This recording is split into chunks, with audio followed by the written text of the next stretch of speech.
रानी खूबसूरत थी और सिपाही थरकी। नजरों ने खेल शुरू किया और रानी ने इश्क का नाटक रच दिया। बिस्तर पे प्यार, महल में साजिश, और अब उनके बीच एक ही रुकावट थी, राजा। पर सवाल ये नहीं कि राजा मरेगा या नहीं। क्या रानी और सिपाही एक दूसरे से मोहब्बत करते थे, या ये राजमहल सिर्फ रानी का सपना था जिसमें सिपाही भी एक मोहरा था।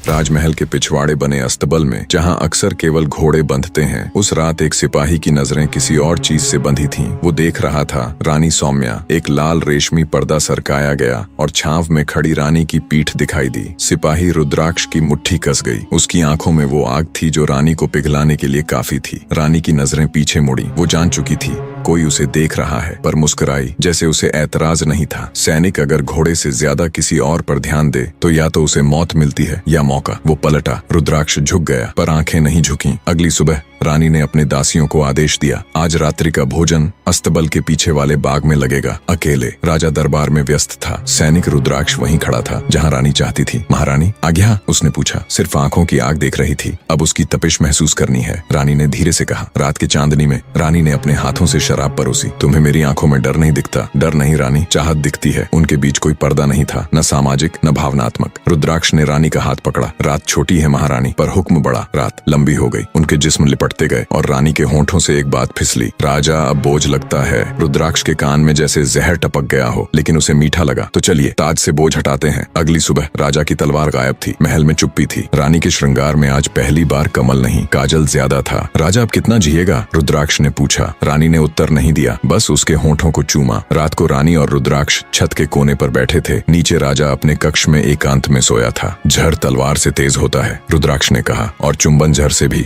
रानी ने आंखों में चमक लाकर उत्तर दिया। प्लान बन चुका था। एक सैनिक और एक रानी अब महल की नींव हिला रहे थे। एक दासी ने रुद्राक्ष को रानी के कक्ष से निकलते देखा। अगली सुबह दासी की लाश मिली कुएं में। सिर्फ हम दो और राज, रानी ने कहा। रुद्राक्ष ने सिर झुका लिया। उसे लगने लगा था ये इश्क अब उसकी रगों में दौड़ने लगा है। राजा बीमार रहने लगा। उसके खाने में धीरे धीरे कुछ बदला जा रहा था। डर ये था कि अगर किसी ने पकड़ा तो दोनों झलकर मरेंगे। रानी ने एक रात रुद्राक्ष से कहा, तुम अगर मुझसे सच्चा प्रेम करते हो तो गद्दी मेरा हक बना दो। रुद्राक्ष ने कहा, गद्दी तुम पर सजती है, मैं तो सिर्फ पर्दा हटा रहा हूँ। राजा की एक दूसरी रानी पद्मा, रानी सौम्या की नजरों को पहचान गई। आप बदल गई हैं रानी जी, ये गहने नहीं, अब साजिश की झंकार करते हैं। रानी ने मुस्कुराकर कहा, गहनों की जगह अब ताज चाहिए पद्मा। उस रात रुद्राक्ष ने देखा रानी किसी और सिपाही से भी बात कर रही थी। उसके दिल में हल्का सा शक हुआ। क्या मैं तुम्हारा पहला सैनिक हूँ? रुद्राक्ष ने पूछा। रानी ने उसकी गर्दन पर उंगलियां फिराई। तुम पहले हो, आखिरी नहीं। उसकी हंसी में कुछ ऐसा था जो रुद्राक्ष के प्यार को जलाने लगा। रुद्राक्ष को अब ताज से ज्यादा रानी की नजरों में रहना जरूरी लगने लगा था। वो उसके लिए हत्याएं कर सकता था, मर सकता था, पर रानी अब हर दिन ज्यादा ताकतवर हो रही थी और रुद्राक्ष सिर्फ उसका मोहरा। एक रात महल में एक नया सैनिक आया। रानी ने उसे देखते ही पहचान लिया। अवनीश, उसका पुराना प्रेम, वो जो युद्ध में मरा समझा गया था, अब लौटा था। रानी की आंखें नम हो गईं। रुद्राक्ष छिपकर ये देख रहा था। अगले दिन अवनीश रानी के पास अकेले मिला। तुम्हारी आंखें अब भी वैसी ही हैं। रानी ने उसकी पीठ पर हाथ रखा और रुद्राक्ष की आंखों में आग जल गई। अब ये इश्क नहीं रहा था, ये जंग बन चुकी थी। रानी ने रुद्राक्ष को बुलाकर कहा, अगर तुम्हें सच में लगता है कि मैं सिर्फ तुम्हारी हूँ तो कल राजा को मार दो। अकेले रुद्राक्ष ने कांपते हाथों से सिर हिलाया, लेकिन दिल में एक सवाल उभर रहा था, क्या मैं सिर्फ एक मोहरा हूँ? अगली सुबह पूरा महल गूंगा था। राजा के कमरे में एक दासी का खून मिला जो रात को राजा को औषधि देने गई थी। रुद्राक्ष के हाथों में खून के छींटे थे, पर चेहरा भय से पसीने में डूबा हुआ। मुझे शक नहीं था रानी, आपने सच में कहा और मैंने कर भी दिया। रानी रुद्राक्ष को देखती रही बिना कुछ कहे, फिर बोली, खून तो बहा दिया, पर अब देखना है प्यार बचेगा या नहीं। रुद्राक्ष चौंका। क्या मतलब? रानी ने उसकी आंखों में देखा। राजा अभी मरा नहीं है, पर अब तुम्हें उससे बड़ा काम करना होगा। तुम्हें नहीं लगता ताज तुम पर सजेगा? रानी ने रुद्राक्ष के माथे पर हाथ रखकर पूछा। मुझे ताज नहीं चाहिए, सिर्फ आप, रुद्राक्ष बोला। रानी ने ठंडी हंसी हंसी। और मुझे सिर्फ महल चाहिए रुद्राक्ष, ताज के साथ सब कुछ। रात को जब रुद्राक्ष राजा के शयन कक्ष में पहुंचा, वो खाली था। उसने चारों ओर देखा, तभी पीछे से एक तलवार उसकी गर्दन पर टिक गई। इतनी जल्दी मरने नहीं देंगे तुम्हें, ये आवाज थी पद्मा की, राजा की दूसरी रानी। अगली सुबह दरबार में घोषणा हुई, एक सैनिक ने राजा की हत्या का प्रयास किया है। रुद्राक्ष को हथकड़ी में बांध कर लाया गया। रानी सौम्या सिंहासन पर बैठी थी। उसकी आंखों में आंसू थे, नाटक के आंसू। मैं नहीं जानती ये कौन है, उसने सबके सामने कहा। रुद्राक्ष चीखा, रानी आपने ही तो कहा था, आपने ही तो प्यार। रानी ने आंसू पोंछे। राजा का अपमान अपमान करने के लिए तुमने मेरा नाम लिया? शर्म करो। दरबार गूंज गया। रुद्राक्ष को काल कोठरी में फेंक दिया गया। उसकी सांसें हाँफ रही थीं। क्या ये सब साजिश थी? दीवार पर हाथ मारते हुए उसने चिल्लाया, मैं मोहरा नहीं हूँ, मैं प्यार करता था तुमसे। रानी अपने कक्ष में आई, गहनों से लदी हुई। उसने दर्पण में खुद को देखा। अब कोई रोक नहीं सकता मुझे। रानी ने एक बर्फीली सी मुस्कान दी। न रुद्राक्ष, न राजा,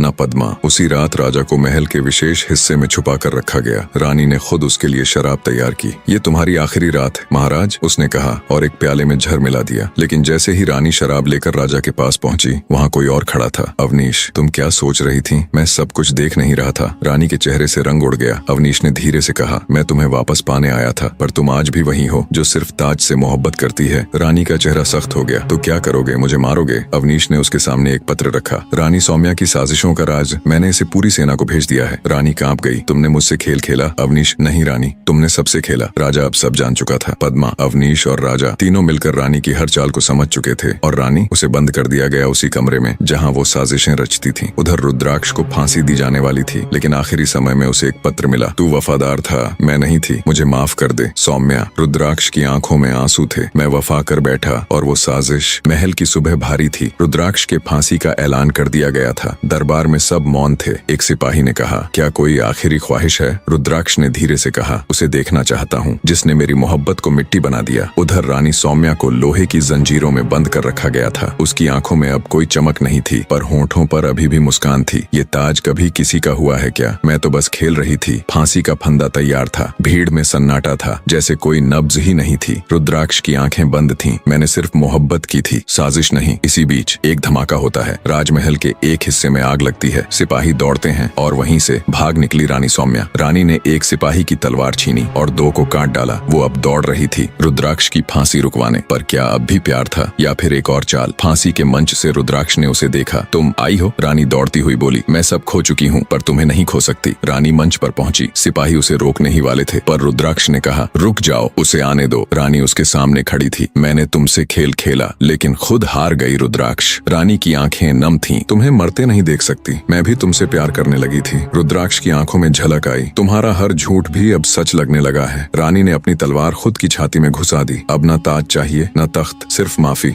जब महल की दीवारों ने मोहब्बत और साजिश दोनों देख ली, तब एक सवाल रह गया, क्या हर रानी सच में प्यार करती है या सिर्फ मौका ढूंढती है? अब जानो इस वीडियो पर क्लिक करें, जहां आपके रोंगटे खड़े हो जाएंगे। एक नपुंसक राजा की दो रानियां सालों से प्यार को तरसती थीं और एक दिन एक जवान लड़के ने सब कुछ बदल दिया। देखो अगली दास्तान, रानी का इश्क या साजिश।